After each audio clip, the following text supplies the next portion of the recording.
Have you ever tried filming the perfect sunset, only to realize that your drone footage looks like it was shot through a flashlight? Well, DJI just solved that problem with the Mavic 4 Pro. Sleek, sharp, and about as stylish as a tuxedo on a penguin. I'll break down all the details in just a moment, but if you're serious about staying ahead of the latest camera gear, punch that subscribe button. It helps this channel grow while keeping you in the loop.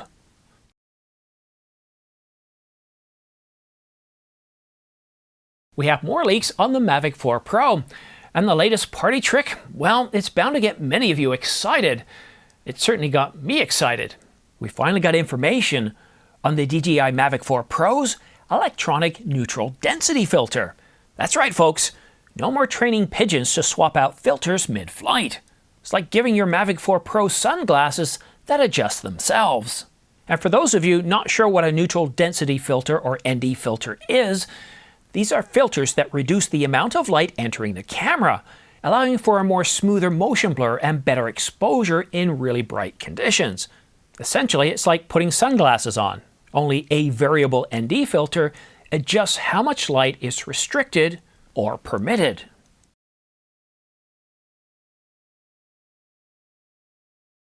And this leak shows us that instead of integrating the filter into the camera system, DJI opted for a snap-on design. It's kind of like choosing a clip-on tie versus a regular one. It's easier to manage, but it still gets the job done, at least unless someone pulls on your tie. And that's pretty much how I snap on ND filters to my mirrorless camera. And when I say snap-on, I mean screw-on, but it's much easier. I kind of like this way. The only problem with the mirrorless camera is it depends on the size of the lens. But in the case of the Mavic 4 Pro, you're not switching out lenses. It's already got 3 lenses integrated, so one ND filter, well, it solves all your problems, doesn't it? So what about the value proposition?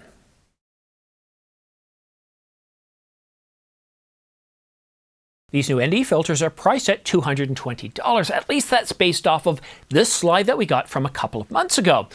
But something has happened since then. The price of tariffs on imported Chinese goods into the United States has gone up by another 10% from the initial 10%.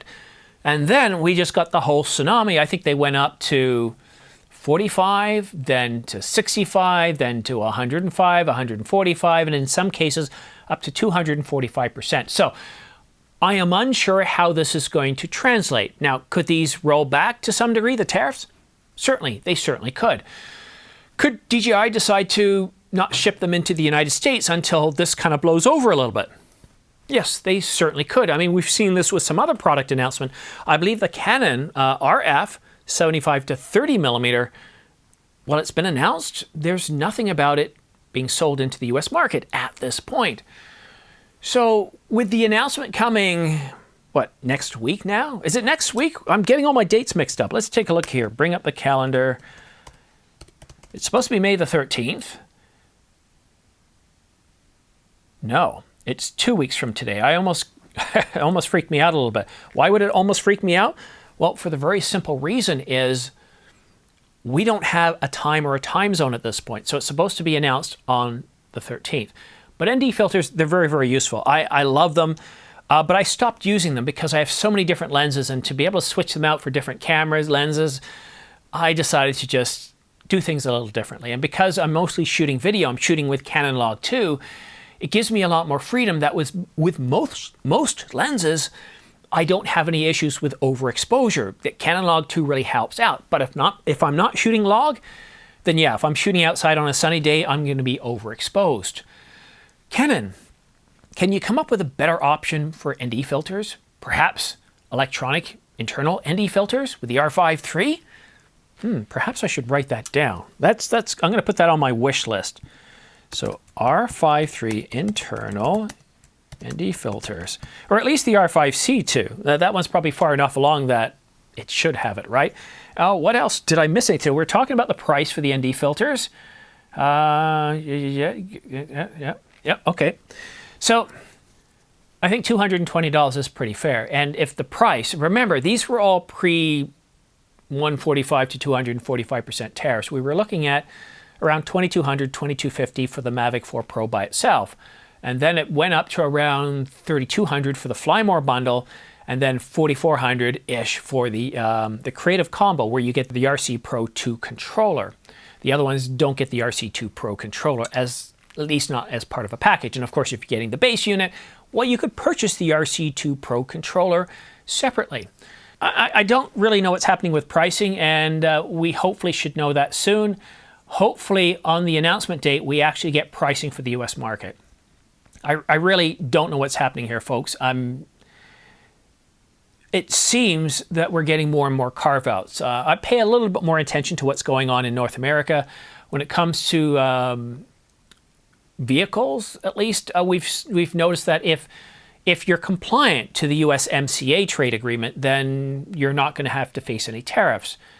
So let's wait and see how this goes. It really depends. See, here's what I fear is going to happen, is that the United States is going to say, nope, this is our position, and China's going to say, nope, this is our position. Both very, very proud, both very, very stubborn. And what does that lead to when both parties are very, very stubborn?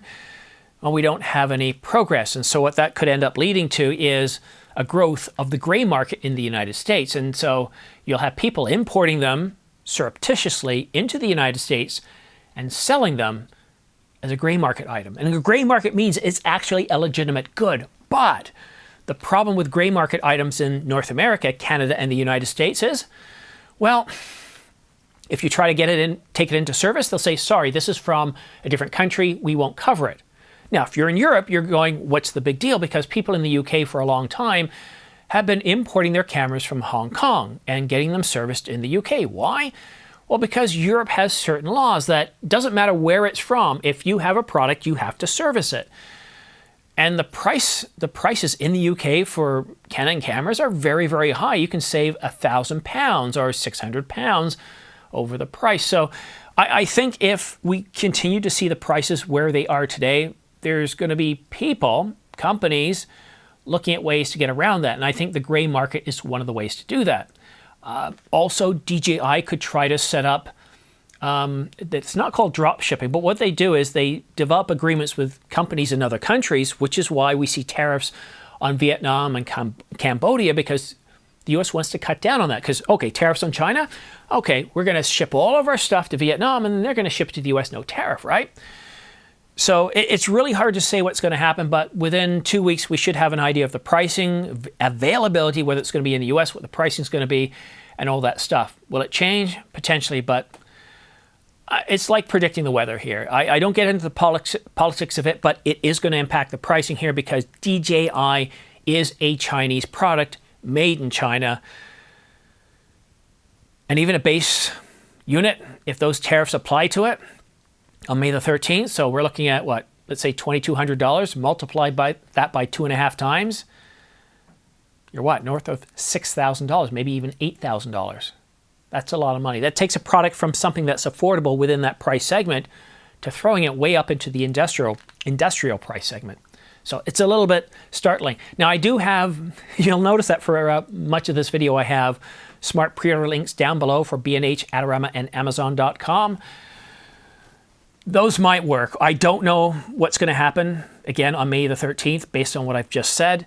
But assuming that you will be able to pre-order them in the United States, if you go ahead and copy down those links, put them in your browser, as soon as the embargo is lifted, you'll be able to pre-order these, and you should be able to get your orders in before others. It'll save you 5 to 35 seconds because you've already got the links. It'll show you every different kit package available. Hopefully all goes well, because I'm really looking at picking up this as well. Now, some people have said, well, I'll bring it in from Canada. What you got to keep in mind there, even though we don't have the tariffs on Chinese goods, if you cross the border and you get caught, not only might you have to pay the tariffs, not only might you get charged additionally, things could go very badly for you. I've crossed the Canada-US border some 50 times in my lifetime. And the last time I crossed, or actually it was a couple of years before that, I went into the US, I went into one of the malls, and I was looking around, and with the price difference of the dollar, I really didn't see any benefits to buying in the US versus Canada. And actually Canada made more sense because of the warranty. So I ended up not buying anything. It was basically a 2-hour trip. We stopped off, picked up some beer, and came back. And of course, we arrived at the border, and they said how long we were in the US for. And I said, for 2 hours. And they said, what did you buy? I said, just beer. They didn't believe us. They brought us in. They brought out the dogs. They spent about a good 20 minutes looking over the car. They didn't take anything apart. They didn't damage anything. And they said, okay, here's your extra taxes you have to pay on the beer. And we knew that, but it was still far cheaper. I had to get something for the gas that I spent going into the US, and no problems. But that border, it's unlike any other part if you're used to being in the US. It's almost like you almost have no rights when you're crossing the border. You got to be very careful, and I'd be very careful at smuggling. It can really go badly for you. However, other companies might be willing to smuggle, and that's the gray market. That's a different story. There's less risk there, but again, you lose the risk of being able to have a warranty that's fully supported. So I just advise caution. Everything's in a bit of a state of flux at this point. And the Mavic 4 Pro, it looks absolutely incredible. It's an incredible drone. I'm really looking forward to this.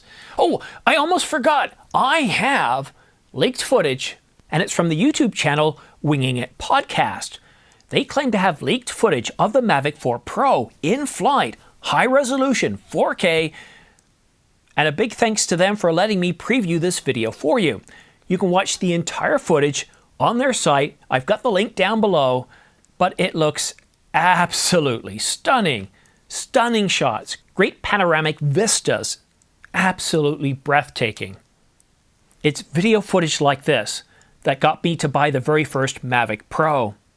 Absolutely stunning. And while I haven't produced anything quite like this, I have produced some very cinematic shots across frozen lakes of the changing of the colors of the leaves and fall.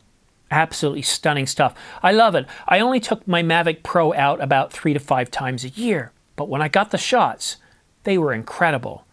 Absolutely stunning, just like what you're seeing here. So I'm not going to show the entire 2.5 minutes. Go over to Winging It Podcast, as they've got the full video, 2 minutes and 59 seconds, without it being compressed twice by YouTube. Thanks once again for tuning in, folks. Have yourself a great day and a great week, and we'll see you again soon. And by the way, just a bit of a disclosure, this saves me putting in a statement later on. If you do use my affiliate links for the Mavic 4 Pro or all the cameras that are still on sale right now, as well as lenses, I do get a small commission back of between 2 to 5% if you purchase from Adorama, B&H, or Amazon.com. Thanks so much for tuning in, and we'll see you again soon.